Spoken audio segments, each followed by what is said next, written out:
नमस्कार, मी पूजा तुम्हा सर्वांचं स्वाद स्वागत करते. तर आज ना ऑर्डरच्या करंज्या आलेल्या होत्या. तर साधारण इतकं अर्धा किलो इतकं खोबरं किसून घेतलं, पिठी साखर, शुद्ध तूप, 1 कप रवा, वेलची पावडर, चारोळी, खसखस, जायफळ आणि बदामाचे तुकडे तयार करून घेतलेत. आता इकडे गॅसवर मोठी कढई ठेवून खोबरं मंद गॅसवर भाजून घेतलं. त्यानंतर थोडंसं तूप घालून रवा रंग न बदलता भाजून घेतला.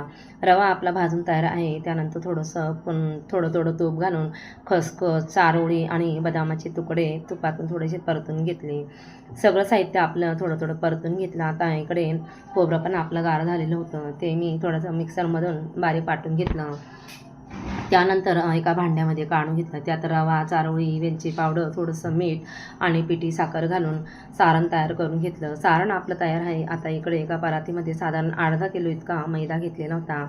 त्यानंतर त्यात थोडंसं चवीनुसार मीठ घालून कढल्यामध्ये कडकडीत असं तूप गरम करून घेतलं आणि मैद्याला चांगलं चोळून असं मोहन घालून मैदा भिजवून घेतला. मैदा आपला भिजून तयार झाला की इकडे पोळपाटावर एक पोळी अशी लाटून घेतली. पहिल्या पोळीला मी इकडे साठा तयार करून घेतलेला होता. साधारण एका वाटीमध्ये 3 ते 4 चमचे इतका मैदा आणि शुद्ध तूप घेऊन साठा तयार करून घेतला आणि असा साठा लावून घेतला. दुसरी पोळी लाटून झाली की त्यावरही पुन्हा मी साठा लावून मैदा भुरभुरून घेतला आणि अशी वळकुटी तयार करून घेतली. वळकुटी आपली तयार झाली की सुरीच्या साहाय्याने अशा छोट्या लाट्या तयार करून घेतल्या. लाट्या आपल्या तयार आहे. आता इकडे छोट्या अशा पाऱ्या लाटून घेतल्या की सारण भरून करंजी तयार करून घेतली. इथं मी सगळ्या करंज्या तयार करून घेतल्यात. आता इकडे आपल्या कढईमध्ये आपलं तेल तापलं की करंज्या एक अशा सोडून घेतल्या आणि मस्त सोनेरी रंगावर तळून घेतल्यात.